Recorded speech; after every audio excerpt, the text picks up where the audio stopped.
Hello friends, આજે આપણે બનાવીશું કાઠિયાવાડી સ્ટાઇલમાં એકદમ ટેસ્ટી દહીં તીખારીની રેસિપી.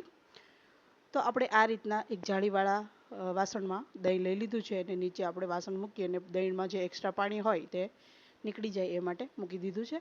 હવે આપણે કડાઈમાં 1 ચમચી જેવું તેલ લઈ લઈશું. તેલ આપણું હલકું ગરમ થાય એટલે આ રીતના આપણે વઘારમાં લસણ એડ કરવાનું છે. દહીંમાં લસણનો વઘાર છે તે ખૂબ જ ટેસ્ટી લાગે છે. હવે આપણે લસણ છે તે હરખું બ્રાઉન થાય એટલે આપણે અડધી ચમચી જેટલું જીરું એડ કરી દઈશું. જીરા અને લસણને આપણે બરોબર બ્રાઉન થવા દેવાનું છે. બ્રાઉન થઈ જાય એટલે આપણે આ રીતના લીમડાના પાન એડ કરી દીધા છે.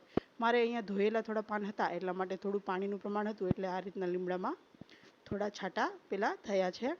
હવે આપણે 1 ચમચી જેવી હિંગ એડ કરી દઈશું.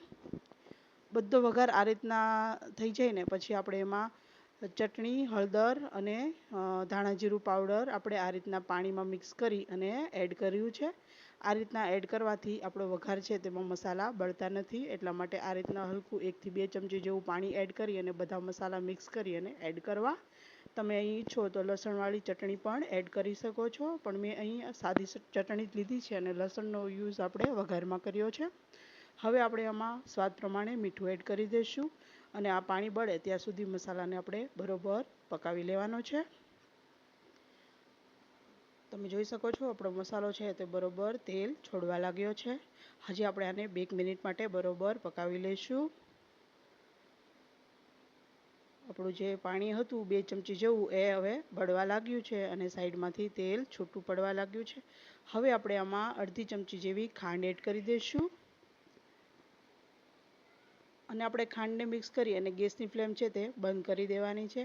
આ રીતના ગેસની ફ્લેમ બંધ કરી અને પછી જ આપણે દહીં ઉમેરવાનું છે, જેથી આપણું દહીં છે તે ફાટે નહીં. હવે આપણે થોડા ફ્રેશ ધાણા એડ કરી દીધા છે અને મસાલા સાથે બરોબર મિક્સ કરી લીધું છે. હવે આપણે દહીં એડ કરી દઈશું.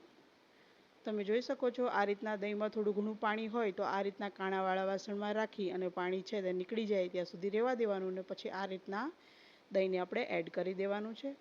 આ રીતના તમે ગેસની ફ્લેમ બંધ કરી અને દહીં એડ કરશો તો આપણું દહીં છે તે ફાટશે નહીં અને એકદમ ક્રીમી દહીં તીખારી બનશે. તમે જોઈ શકો છો આપણી દહીં તીખારી છે તે વધીને 5 જ મિનિટમાં તૈયાર થઈ ગઈ છે. આ ખાવામાં ખૂબ જ ટેસ્ટી લાગે છે. એકવાર આ રીતના આ રેસિપી જરૂર ટ્રાય કરજો અને મને કોમેન્ટ કરજો તમને મારી આ રેસિપી કેવી લાગી.